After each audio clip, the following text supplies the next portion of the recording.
च पिता त्वमेव त्वमेव बंधु च सखा त्वमेव। पहले नहीं बोला ये सब कि ये मेरी माँ है, ये मेरा पिता है, ये मेरा भाई है, ये मेरा बंधु यानी कि परिवार है, हैं? जब से नहीं दिख रहा था तुझे, अब तू परेशानी में फंस गया, अब तू दलदल में फंस गया है, जब तुझे भाई बंधु सब याद आ रहे हैं।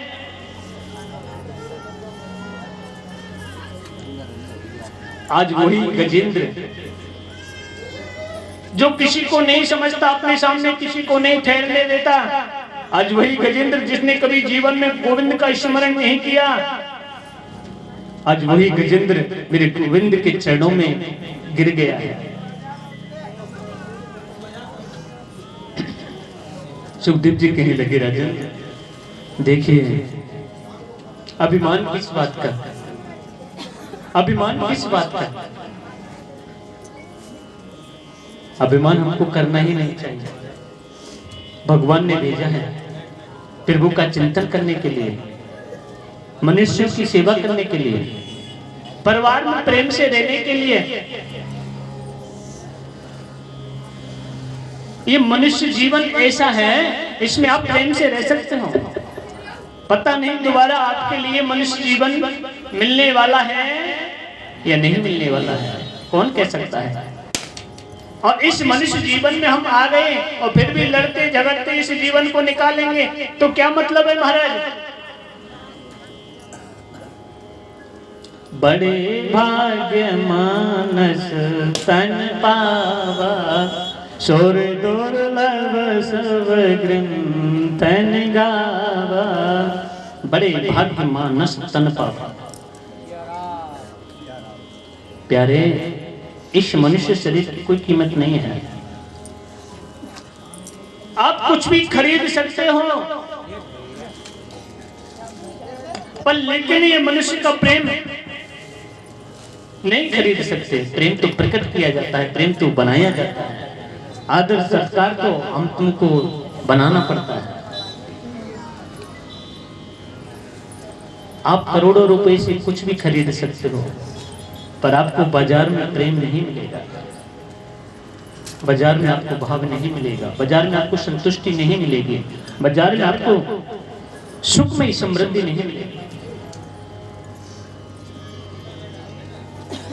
आज कहने लगे राजन,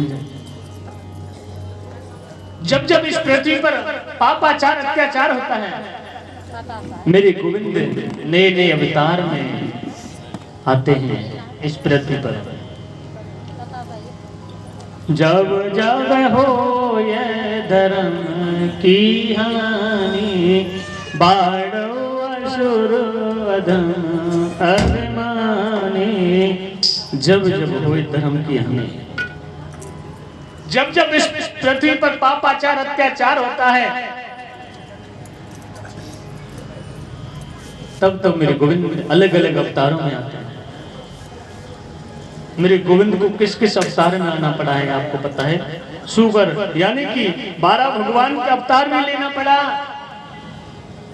मेरे गोविंद को मत्स्य अवतार भी धारण करना पड़ा है।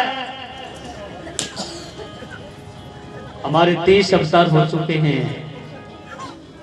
24वां तो होगा, बाद में बताएंगे आपके लिए। मनुष्य से जुड़े हुए 2 ही अवतार हैं। कौन कौन से अवतार है महाराज? सुखदेव जी कहने लगे राजन, देखिए राम कृष्ण 2 एक हैं, अंतर नहीं निमेष। उनके नैन गंभीर हैं, उनके चपले विशेष हो कन्हैया, उनके चपले विशेष। राम कृष्ण 2 एक हैं। फर्क कितना है महाराज? अंतर नहीं निमेष, कोई अंतर नहीं है। थोड़ा सा अंतर क्या है?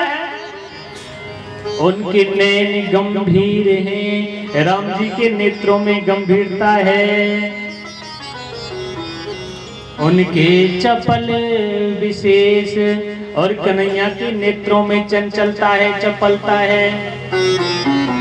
और ये तो दोनों हमारे मानव जीवन से जुड़े हुए हैं। आज महाराज देखिए, सूर्यवंश की कथा में प्रवेश करने के लिए जा रहे हैं सुखदेव जी महाराज। सुखदेव जी कहने लगे, राजन मैं आपके लिए सूर्यवंश की कथा तो सुनाऊंगा, पर लेकिन संक्षिप्त में सुनाऊंगा, क्योंकि भागवत कथा के अंदर राम कथा को, सूर्यवंश की कथा को संक्षिप्त में बताया है। ठीक है महाराज, आज कहने लगे हैं कि देखिए महाराज कि महाराज नारायण के पुत्र ब्रह्मा हुए और ब्रह्मा के पुत्र मरीचि, और महाराज मरीचि के कश्यप हुए और कश्यप के महाराज सूर्य हुए। सूर्य जिन्हें विवस्वान भी कहते हैं। और महाराज सूर्य वंश यहाँ से चालू हो जाता है। विवस्वान सूर्य वंश यहाँ से चालू होता है। आज महाराज ये देखिए, सूर्य के प्रद्युम्न हुए जो शिव जी के आश्रम में गलती से चले जाने से स्त्री बन गए थे। आज महाराज देखिए, और उनके 10 पुत्र हुए थे, और उनमें सबसे बड़े थे राजा सर्याती। राजा सर्याती की एक ही कन्या थी जिसका नाम था सुकन्या। एक समय राजा सर्याती अपनी कन्या सुकन्या को लेकर के वन में विहार करने के लिए अपने मंत्रियों के और सैनिकों के साथ में गए हुए थे। सभी सैनिक मंत्री वन में विहार कर रहे थे, भ्रमण कर रहे थे महाराज। इधर सुकन्या भी वन में विहार कर रही थी। भ्रमण करते करते सुकन्या ने एक ऐसा अद्भुत दृश्य देखा कि एक बहुत बड़ी बामी है, और उस बामी में से 2 जुगनू चमक रहे हैं, और 2 जुगनू चमक रहे थे। उन जुगनुओं को देखने के पास में पहुंच गई सुकन्या, और सुकन्या ने देखा 2 जुगनू चमक रहे हैं मिट्टी में।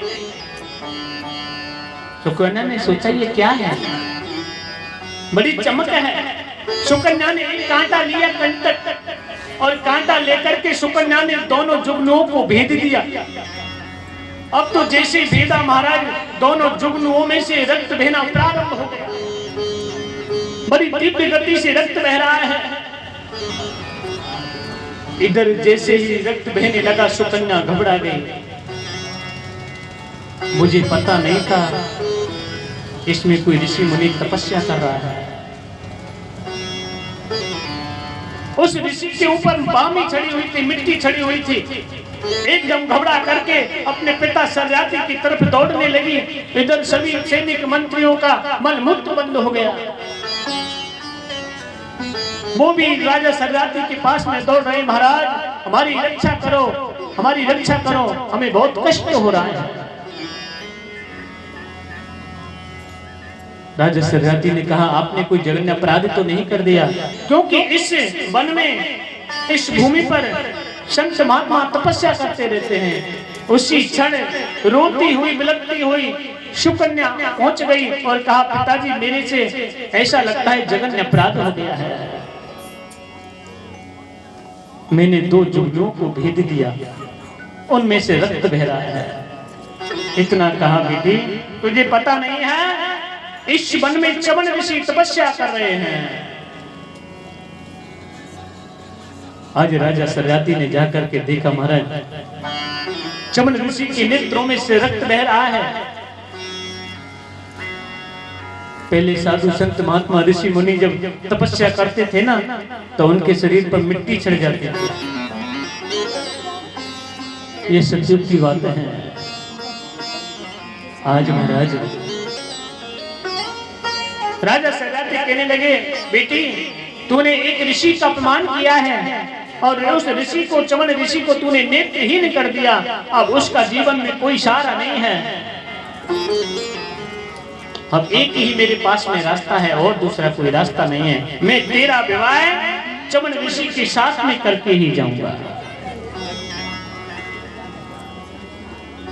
जिसके जीवन में नेत्रों का सहारा नहीं, इसका बदला तू चुका सकती है। नेत्रों में आंसू भर के सुकन्या रोने लगी, पिताजी आप मेरा विवाह एक नेत्रहीन जिनकी बहुत ही उम्र है उनके साथ में मेरा विवाह कर रहे हो कि? हाँ बेटे, इस पाप कर्म से मुक्त होने के लिए और तेरे पास दूसरा कोई रास्ता नहीं है। आज चमन ऋषि के साथ में सुकन्या का विवाह कर दिया और जैसे विवाह संपन्न हो गया, आज सुकन्या अपने पिताजी को उस वन से विदा कर रही है। माता पिता अपनी कन्या को घर से विदा करते हैं। यहाँ पर महाराज उल्टा हो रहा था। खुद सुकन्या अपने पिता को विदा कर रही थी, घर तक नहीं लेके गए थे राजा सजाती के घर से विवाह करूंगा, नहीं, उसी क्षण उसी वक्त चमन ऋषि के साथ में पानी के संस्कार कर दिया। इधर सुकन्या ने महाराज वापस अपने पिताजी को विदा कर दिया है वन से। राजा सजाती की पत्नी ने पूछा, राजा सजाती ने सब कुछ बता दिया अपनी पत्नी के लिए। आज महाराज देखिए, ऐसे ऐसे सूर्यवंश की कथाएं प्रारंभ हो रही हैं कि महाराज उन्हीं के वंश में एक राजा नवक हुए और नवक के महाराज नाभाग हुए थे और नाभाग के हुए थे मानदाता और मानदाता के महाराज मुचकंद हुए थे और मुचकंद के हुए थे त्रिशंकु और त्रिशंकु के महाराज हरिश्चंद्र हुए थे और उनके ही पुत्र एक राजा बाहुक हुए थे। और महाराज राजा बाहुक हुए थे ना, उनकी पत्नी के लिए एक रानी ने चरू में गड़ मिलाकर के खिला दिया था। और जैसे ही जब उस रानी के पुत्र हुआ था, ठंडा चलेगी बीच में, तो उस पुत्र के साथ में गर यानी कि जहर आया था। ऐसे नहीं, इसलिए उसका नाम सगर पड़ गया। राजा सगर के महाराज दो पत्नियां थी और दोनों पत्नियों का नाम था केसनी, सुमति और केसनी। और महाराज केसनी से असमंजस हुए और सुमति से एक मांस पिंड उत्पन्न हुआ था और उस मांस पिंड के 60,000 टुकड़े कर दिए थे। लेकिन मंत्र शक्ति से 60,000 टुकड़ों को पुत्रों में परिवर्तित कर दिया गया। राजा सगर के 60,000 पुत्र थे और एक असमंजस थे। एक बार बोलना पड़ेगा, जय जय श्री राधे श्याम। आज महाराज राजा सगर ने अश्वमेध यज्ञ किया और उस अश्वमेध यज्ञ में घोड़े को छोड़ दिया गया और उस घोड़े को इंद्र चुरा करके ले गया और ले जा करके कपिल मुनि के आश्रम में बांध दिया। अश्वमेध यज्ञ किया था। अब तो जैसे ही शगन ने कहा अपने 60,000 पुत्रों से कि अश्व को देख के लाइए, चारों तरफ देखने लगे हैं, अश्व नहीं मिलता है। 60,000 पुत्रों ने पृथ्वी को खोदना प्रारंभ कर दिया। महाराज इतना खोदा, खोदते खोदते खोदते खोदते पृथ्वी को सागर बना दिया। पहले नाम समुद्र, अब उसे सागर बना दिया। आकर के कह दिया कि नहीं महाराज, पिताजी हमारा अश्व कहीं नहीं मिला है, कि कहीं भी और ढूंढ करके लाओ, और कोई ले गया है उसे सजा दे के आना। देखते देखते 60,000 पुत्र गंगा सागर क्षेत्र की तरफ चले गए, जहां पर कपिल मुनि का आश्रम है। कपिल महाराज समाधि में समाधिष्ठ बैठे हुए हैं, और उसी स्थान पर महाराज अश्व बंधा हुआ है। 60,000 पुत्रों ने देखा, इशारा किया, देखो हमारे घोड़े को इसने बांध करके आश्रम पर रखा है और कैसी तपस्या कर रहा है। 60,000 पुत्र ललकारने लगे कपिल मुनि महाराज को। अब तो जैसे महाराज कपिल मुनि की आंखें खुली, आंखें खुलते ही 60,000 पुत्र जल करके भस्म हो गए। क्यों? जिस दिन माता देवहूति को शांति योग दे करके गए थे, उसी दिन से कपिल मुनि महाराज समाधि में समाधिष्ठ थे। उनके नेत्रों में जो तेज था, उस तेज के कारण वो 60,000 पुत्र जल गए थे, भस्म हो गए थे। एक मुट्ठी उनकी राख हो गई। अब तो जैसे राजा सगर को पता चला मेरे 60,000 पुत्र समाप्त हो गए, अपने बड़े पुत्र असमंजस से कहा, पुत्रों की सदगति के लिए कुछ भी करो। आज महाराज असमंजस ने बहुत प्रयत्न किया कपिल मुनि महाराज को मनाने का, कपिल मुनि नहीं मने हैं। असमंजस के पुत्र अंशुमान हुए थे। अंशुमान ने भारी तपस्या की कपिल मुनि महाराज के लिए। कपिल देव प्रसन्न हो गए, और महाराज कपिल देव ने कहा, मेरी तपस्या आपने की है ठीक है, पर लेकिन आपको माता गंगा को प्रसन्न करना पड़ेगा। आज महाराज कपिल देव प्रसन्न हो गए हैं। अंशुमान ने तपस्या की, गंगा माता प्रसन्न नहीं हुए हैं, और महाराज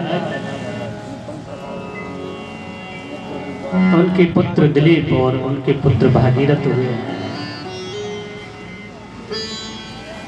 भागीरथ ने माता गंगा की तपस्या की है, और माता गंगा प्रसन्न हो गई है। माता गंगा कहने लगी, बोलिए आपने जो तपस्या की है मुझे क्या करना है, कि आप मेरे साथ पधारिए। कि नहीं, मैं आपके साथ नहीं पधार सकती, क्योंकि माता गंगा को भी बड़ा अभिमान था कि मेरे बेगी को कोई शेन करने वाला नहीं है पृथ्वी पर। पहले मेरे बेग को कोई शेन करे। आप जाओ भोलेनाथ को मनाओ। भोलेनाथ से बार बार आग्रह करने लगे हैं भागीरथ। प्रभु गंगा माता बोलती है, मेरे बेग को कोई शेन करने वाला नहीं है। अच्छा, भोलेनाथ ने कहा जाओ माता गंगा से कह देना जितना बेग है उतनी तीव्र गति से आप चली आओ। भोलेनाथ ने अपनी जटाओं को फैला लिया। भोलेनाथ ने अपनी जटाओं को फैलाया है। इधर माता गंगा बड़ी तीव्र गति से चली आ रही है, और बड़ी तीव्र गति से जैसे जब माता गंगा चली आ रही थी, भोलेनाथ ने अपनी जटाओं को बांध लिया। तो माता गंगा का नाम पड़ गया है दूसरा। बोलो जटा संकिनी मात की जय हो। नाम जटा संकिनी पड़ गया। 6 महीने तक माता गंगा भोलेनाथ की जटाओं में भ्रमण कर रही हैं। माता गंगा कहने लगी, हे स्वामी, हे प्रभु, अब तो थोड़ा रास्ता दे दो। 6 महीने से भ्रमण कर रही हूँ आपकी जटाओं में, रास्ता जब मिलेगा आपको अंशुमान के साथ यानी कि भागीरथ के साथ में जाना पड़ेगा। आज महाराज भागीरथ के साथ में गंगा पधारी, जो 60,000 पुत्रों की भस्म पड़ी है, गंगा जल के स्पर्श से उनको सद्गति प्राप्त हुई है, उनका उद्धार हो गया है। आज महाराज देखिए इधर जैसे राजा सगर के 60,000 पुत्रों का सद्गति प्राप्ति का मार्गदर्शन हो गया और उन्हीं के वंश में राजा खटवांग हुए थे और खटवांग के पुत्र दीर्घवायु और दीर्घवायु के रघु और रघु के अज और अज के महाराज राजा दशरथ।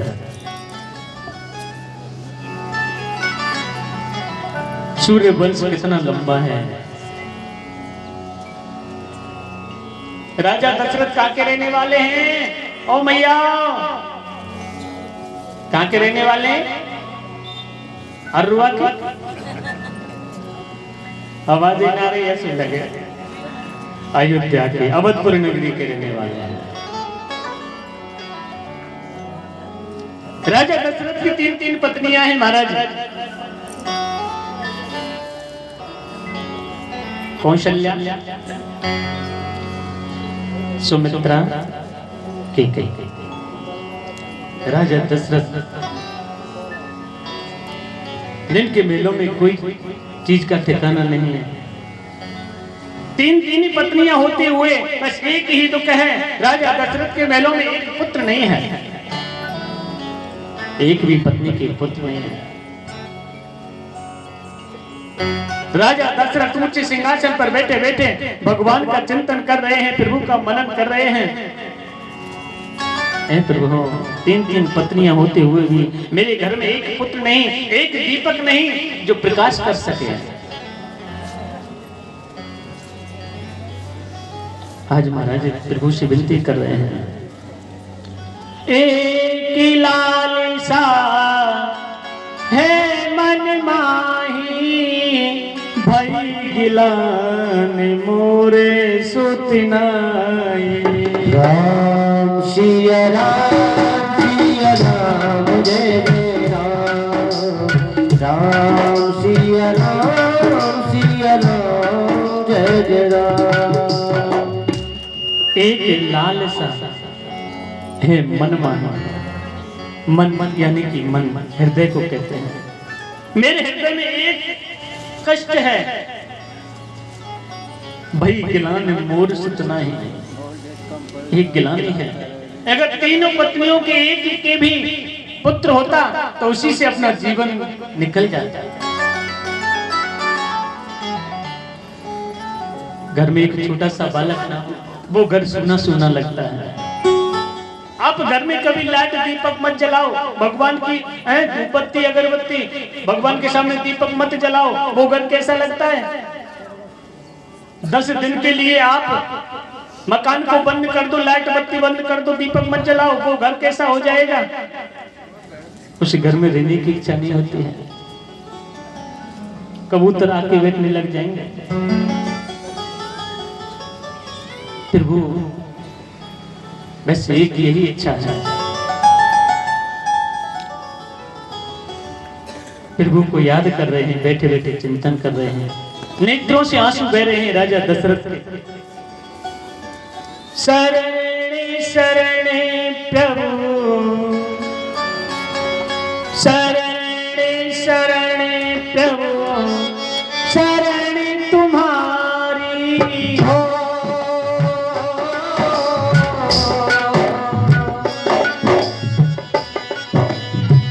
शरणे